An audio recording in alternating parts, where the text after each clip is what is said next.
Good morning, my awesome friends and followers of this wonderful YouTube channel, and to my members, all 400 of you now. Thank you very much for your continued support as we keep moving in the direction of no bullshittery.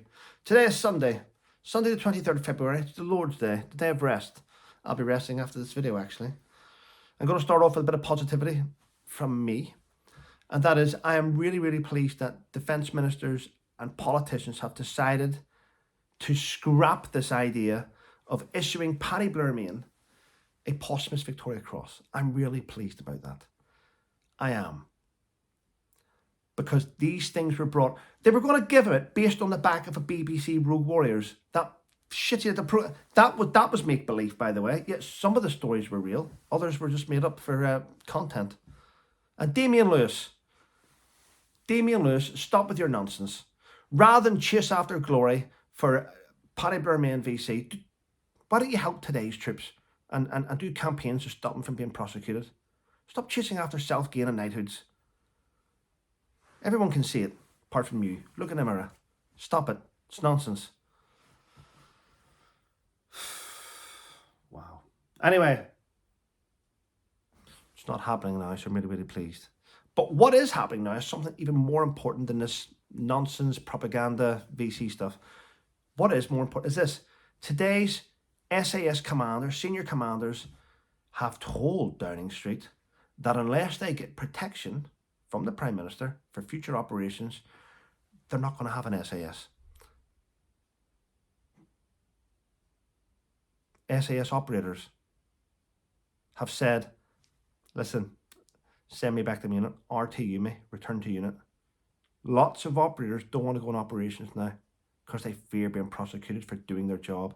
So they want to return to the original units. And that's across the board. So unless the Prime Minister is willing to sign a waiver to protect the people that keep us safe, we're not going to have people that keep us safe. And we brought it on ourselves. What a shitty government we have. But we got to watch what we say about them, don't we, online? Yeah, the thought police are out. They're certainly out in Manchester, where a woman wrote on Facebook. All she wrote on Facebook was, the Labour councillors that are involved in this WhatsApp hate crime need to be sacked. Greater Manchester Police sent detectives to her door. She was going to be charged with a hate crime. She's under investigation. Well, the Prime Minister is a shithead. His cabinet are appeasers. Really? My local MP is a Labour MP as well. Stop fearing these people. Stop fearing. By the way, the police can't get anything from you if you don't tell them anything. Just say no comment. Go and invest. Go get off your fat ass and go and do some police work. That's all you say. Go. Find out. Investigate. Don't give them anything. See if you go into a police station and you say no comment, no comment, no comment, no comment. They have nothing. Stop helping them. Let them do police work. Let's get them back to being proper police officers.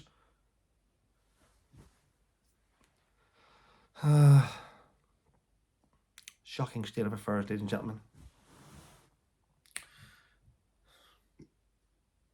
The Conservative leader, Kemi Badenoch, has come out with a plan. Not that we haven't been screaming this from the rooftops for years. Guess what? She's come up with this idea. Ready? I want the government to cut back on foreign aid and invest in defence. Oh my God, really? Really? Oh my God. Oh, we've been saying this for many years, but they won't, will they? Yeah. The Conservatives wind me up as well. Come out with all these bullshit plans. But whenever you were in government, you ignored the plans that you're calling for changes on now. Isn't that weird? Isn't that weird? Politicians are all the same. Arseholes. An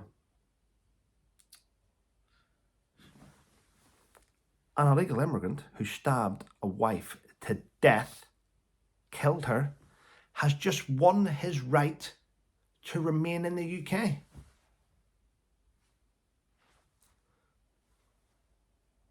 I have no words for that. I don't have no words for that. Shocking, isn't it? Shocking behaviour. It really is shocking behaviour. What do we do to put an end to this nonsense? Do we take over the government? Do we do something? By reform. Hopefully reform. I had a chat last night with a couple of guys about this. Everyone now, there's Labour, there's people that support Labour where I live, people that support Conservatives where I live, people that support reform, and everyone's in agreement. Labour and Conservatives can't fix the country. They can't. They're both useless. It needs to be reform. And I honestly believe in the next election, Nigel Farage will become the UK Prime Minister. I honestly believe that. Reform now have, the last time I checked, they had 212,000 members in the Reform Party. That's a lot of people. I'd like to point out that I'm one of them. Oh, ladies and gentlemen, where do we go from here, eh? Might go for a walk down in Felixstowe in the next hour. Just go for a walk. Get outside. Yes. Anyway, listen. This isn't a long video, is it? No. Yes. Yes. I had a good night's sleep last night. I hope you did. I had a wonderful night's sleep. And I spoke to no, that'll be for tomorrow, I think. This week coming, I believe I'm speaking to a veteran, a ex-guardsman. Going to have him on the podcast.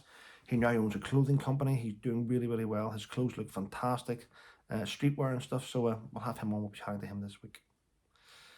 And I've still got to plan that interview. 7-7 Brigade. That's going to be hitting fast. I've asked a friend to help me with the information, so I get it out. It's perfect. Everything will align. Anyway, listen, have a wonderful day, everyone. Stay safe. It's Sunday. Make sure you have a Sunday roast. I might go for a Sunday roast today, actually. On my own. I'm going to go for Sunday roast on my own in Felixstowe. I feel comfortable having meals on my own. There you go. Yeah, that's what I'm going to do. Anyway, listen, have a wonderful day, people. Stay safe, and I will see you tomorrow for tomorrow's Daily Rant. Thank you for watching.